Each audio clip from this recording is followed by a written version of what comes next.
My ex-wife left me about a year and a half ago for a guy who happened to be married to her best friend from high school. Can you believe what kind of friend she turned out to be?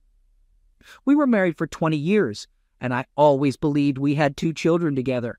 However, I recently discovered that my 6-year-old daughter isn't biologically mine. She actually belongs to the guy she left me for. She knew this from the beginning of her pregnancy and kept it a secret from me.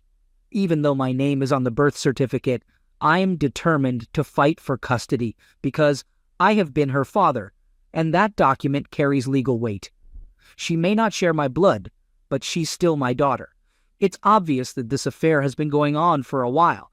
Finding out about it was a huge shock. When I confronted her and asked her to choose between him and me, she chose him. And you know why? Because he can have closeness multiple times without needing a break. That's the only reason she gave me. I can't believe that after working 2 jobs to support her education and sacrificing my own dreams and music career, she would cheat on me while I took care of our kids.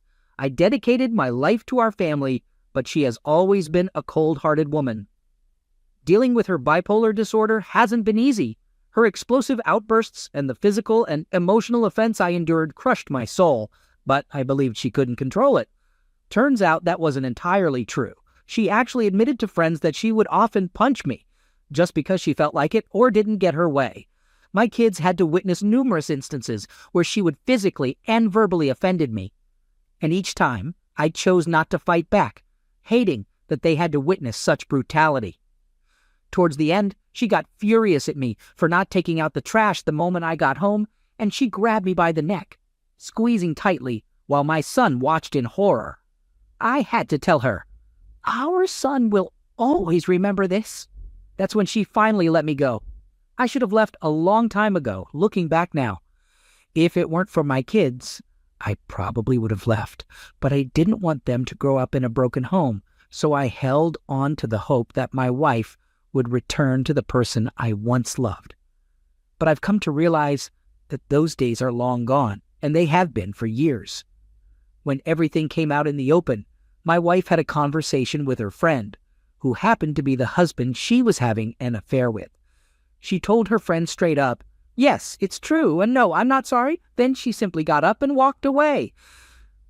It was her friend who told me about this. My wife left, took the kids, and moved into an apartment with him, right behind the one we used to share. Even then, I held on to the hope that she would realize he wasn't worth it. He had cheated on his own wife multiple times, not just with my wife, and she knew about it. I spent the whole first year waiting for her to come back. She kept the keys to our shared apartment, and I thought she still held on to them because she planned on returning. But at the end of that year, they started their cruelty all over again. He would show up at the bus stop as I was putting the kids on the bus for school and say, "I've come to see my daughter off to school, not your daughter, mine." I replied, "Then why were you perfectly fine for the past 5 years, letting me raise her, giving her my last name, being there for her birth, and raising her as if she were my own? Where were you? Why is my name on the birth certificate as her father instead of yours?" That nearly earned me a punch to the face, and it did lead to both of them drunkenly visiting me at the end of the night, because he came looking for a fight. After that, my ex decided to make everything public. She went on Facebook and boasted about her new boyfriend. Our friends were shocked and reached out to me and his wife about it.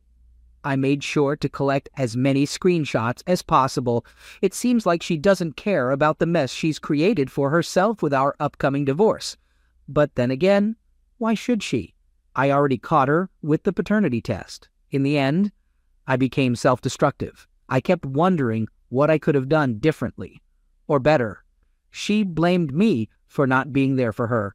But how could I have been when I was working 2 jobs just to make ends meet? I didn't have the energy to clean when I got home because I was exhausted from working 16-hour shifts. And yet, she would scream at me about the trash while our kids had been drawing on the walls, destroying blinds, and making holes in the wall under her watch. But apparently, not taking out the trash was the big issue.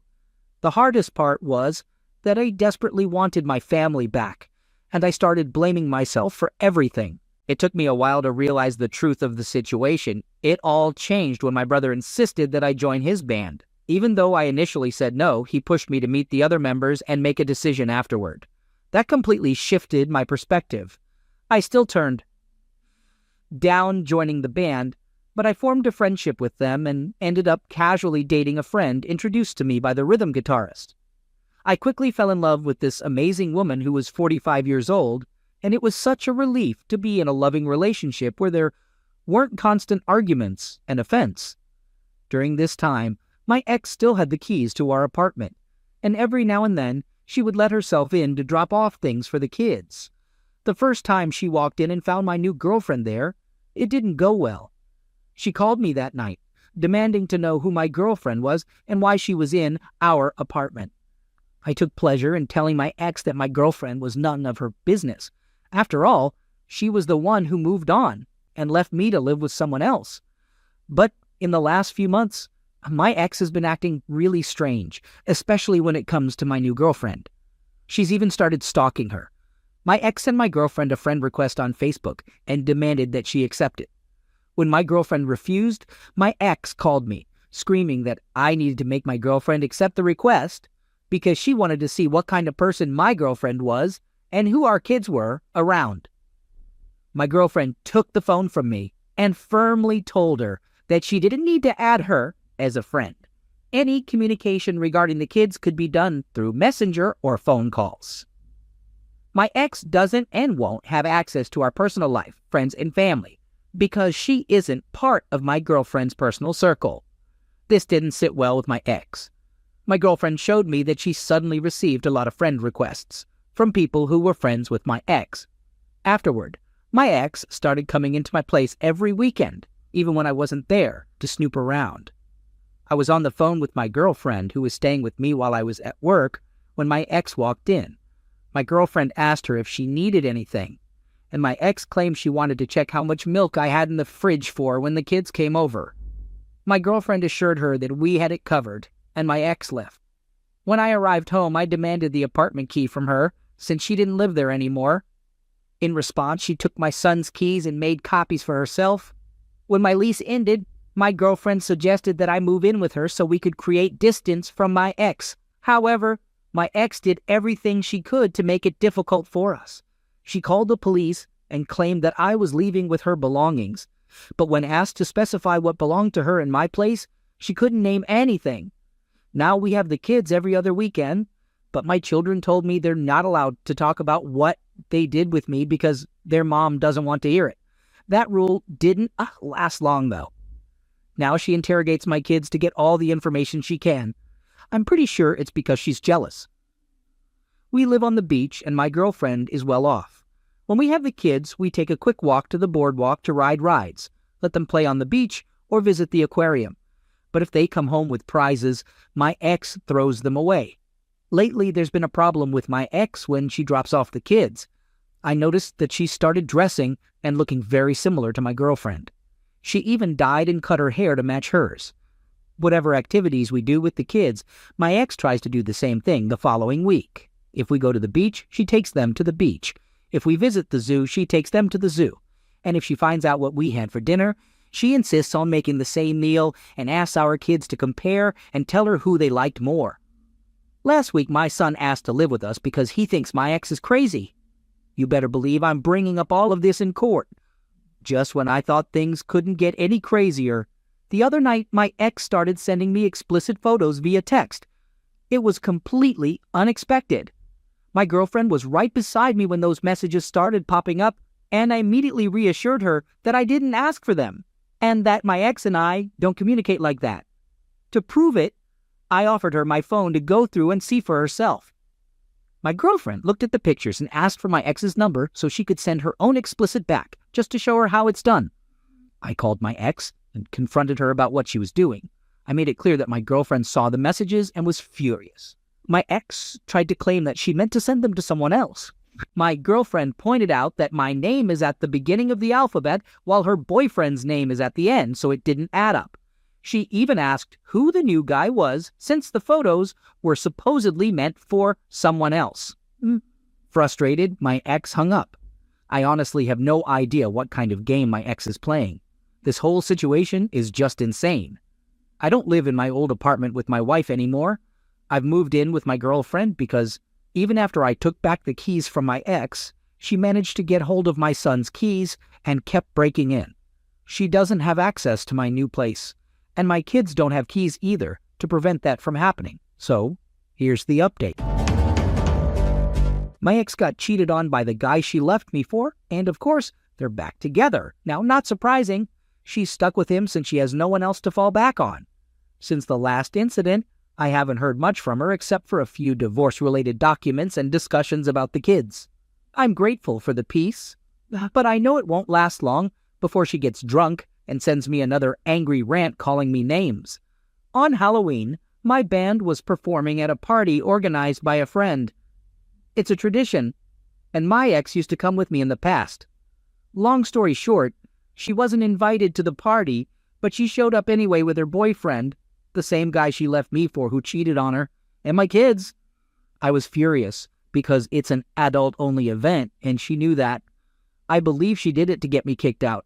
Security kept telling her she couldn't enter, but she argued that the kids wanted to see their father play.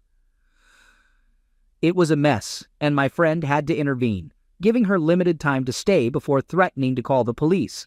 I found out later that my ex tried to pick a fight with my girlfriend, but my girlfriend put her in her place and called her out for using our kids as pawns. Many people witnessed it and told me about it after my performance. When I arrived, the tension had simmered down, but my ex was still glaring at my girlfriend from across the room. Then my daughter embarrassed my ex by loudly declaring that she has two daddies, me and her mom's boyfriend, who is actually her biological father. That made my ex feel humiliated, and she left the party. However, my son refused to go with her and wanted to stay with me. Her boyfriend found my girlfriend and asked if we could keep him, and she agreed. We made arrangements with my friend to keep my son close to my girlfriend for the rest of the event, and we took him home the next day. When I dropped off my son the next day, my ex intentionally wasn't there. Her boyfriend informed me that she wanted to avoid a confrontation. He apologized and tried discussing her behavior, but I didn't want to engage with him and left. A small update. Today was the official end. We sat on a Zoom call for court, and it took only 5 minutes to finalize everything. Neither of us contested it. No requests were made by her, and the paternity test settled everything. They asked if there was a chance to save the marriage, no, and if I wanted to proceed with the divorce, yes. Interestingly, they asked her about domestic issues, but not me, despite the fact that I endured it. Anyway, it's over now. The next step is family court for custody, and things are looking in my favor. She wasted no time and posted it on Facebook just 5 minutes after the court ended. I found out through screenshots my friend sent me. She talked about how divorce is tough, but we should set a good example for our kids. She made the mistake of tagging me. My friends called her out for seeking attention on social media instead of focusing on the kids. I can't say anything about that since I'm sharing with strangers here. However, I waited several hours, and none of you know me personally. Anyway, it's finally over, but I'm not sure how I should feel. I just feel empty. Update. My divorce was finalized last month, so that's one hurdle cleared. Christmas was mostly good, except my ex lost her job and the person she cheated with can't support them financially. She came to me for help with the kids, but it annoyed me because she waited until 3 days before Christmas to ask. My girlfriend and I had to scramble to find suitable gifts in crowded stores before anyone criticizes me for helping her. I wanted to let my kids see her true colors and not help her at all. Almost did it. But I couldn't ruin my kids' Christmas, so I helped her this one time. I won't do it again. When she came to pick up the presents, she insisted on coming inside to see where the kids slept. I told her it wasn't a good idea, but she claimed it was her right and she had to do it. She tried to bypass me, but my girlfriend confronted her and made it clear that she would never set foot in our house. My ex backed down, but then my girlfriend's friend had to be calmed down from wanting to confront my ex. It's like my girlfriend has completely locked out my ex. She tries and fails, then complains to anyone who will listen about being cut out when the kids are with me. My ex has no business being involved in our lives, and my girlfriend has made it clear that she has no place here. Maybe I'm not handling it the best way, but I let my girlfriend take charge in dealing with my ex. She's immune to her manipulation and better at calling out her lies than I am. Since then, my ex hasn't tried playing any games. I've enrolled my kids in therapy because things have gotten worse with them. We installed a camera in the living room, which has caught my daughter lying a lot, including her hitting my son and falsely accusing him of hitting her. We confronted her about it, and she's starting to realize that her lies won't work anymore. My son is frustrated with the slow progress in court and struggles with not being able to live with me full-time yet. However, he has formed a strong bond with my girlfriend, so I'm not worried about him. They actually get along well, which is a relief. However, my son is acting out at his mother's place. He's yelling, punching walls, and getting into arguments. I know he wants to leave there, and I'm doing everything I can to make it happen. I'm confident it will happen eventually. On top of that, I have a new problem with my girlfriend's ex-boyfriend who has started stalking her out of the blue. The funny part is that another ex-boyfriend of hers, who happens to be my bandmate and introduced us, brought it to my attention. This guy went crazy when he found out from the other ex that she's happy and has moved on, and he needs to move on too. His reaction was to crash his car into a guardrail in an attempt to end his life. There's so much craziness happening in my life right now that I don't know whether to laugh, cry, or sell tickets. That's what's going on with me these days. Update. It's been over 2 years since D-Day, and the divorce was finalized 4 months ago. She's still with the affair partner, but I moved on a year ago. Overall, my life is much better without her. Even after all this time, I keep discovering new things. Turns out, she slept with another friend of mine before the AP. It stung a little, to be honest. It's just prolonged the period of time I was deceived. So, I missed the signs twice. Now I'm questioning if my son is. He doesn't resemble me at all. None of his features match mine. Not all of his features match hers either. As much as I wonder, I also wonder if I really want to know the truth. I don't think I can handle another devastating blow. Ignorance can sometimes be bliss, right? I do my best to leave her in the past as much as possible. It's challenging when kids are involved, because I'm stuck co-parenting until they're 18. I tried to have a civil relationship without being emotionally detached, thinking we could work together for the sake of the kids. It's interesting how the ones who should feel guilty are always on the offensive, constantly trying to shift blame even after everything is said and done. It's even more intriguing how she believed she could still control me and be in charge. When I didn't give in, she resorted to lashing out and attacking. She attempted to use her tactics on my girlfriend, but long story short, she's learned to steer clear of her. My girlfriend is strong-willed and has dealt with manipulative people before. In the end, I know I came out on top. I have a fresh start with a new job, a new home, and a new love in my life.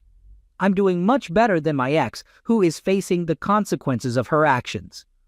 Not only did she destroy our life together, but she also ruined the life of her affair partner, and his ex-wife is going to great lengths to make their lives miserable.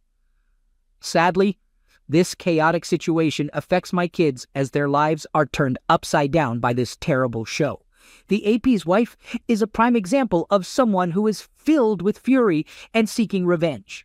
She dealt a heavy blow to their finances, and my ex has reached out to me multiple times, complaining about her financial struggles. She lost her job half a year ago and hasn't been able to find work. Instead, she's relying on her AP, who is being drained financially by his own ex. I don't feel sorry for her in the slightest. I just hate how it's affecting my kids. I do what I can for my kids, but only for them. I won't give her money directly, but I'll provide what they need. I won't give her the chance to squander my money on drinking because that's the kind of person she is. And it's part of the reason she got fired. I have to get my kids away from her. My son holds a strong grudge against her, and it's her fault. She's the one who told him the reason for our divorce. He knows that his sister is the result of the affair, and he makes sure everyone is aware of it. He even informed my girlfriend before I had the chance to do so. I was trying not to burden my girlfriend with all my problems since I was a newly divorced father with a lot of emotional baggage, but my son is filled with anger. As for my daughter, she takes after her mother. She lies, manipulates, and employs the same tactics while reacting in the same way when things don't go her way. She's learned from the best. I know, it's unfortunate that I had to resort to installing cameras, but I did it. It gives me peace of mind, knowing that my ex can't play that twisted game against me. It also provides a tremendous sense of relief when I'm at work and my girlfriend is home alone. I can easily check in and see what she's up to, whether she's reading a book, watching a movie, or playing video games online with my son or her younger brother, who happens to be the same age. Having those cameras helps me deal with my trust issues.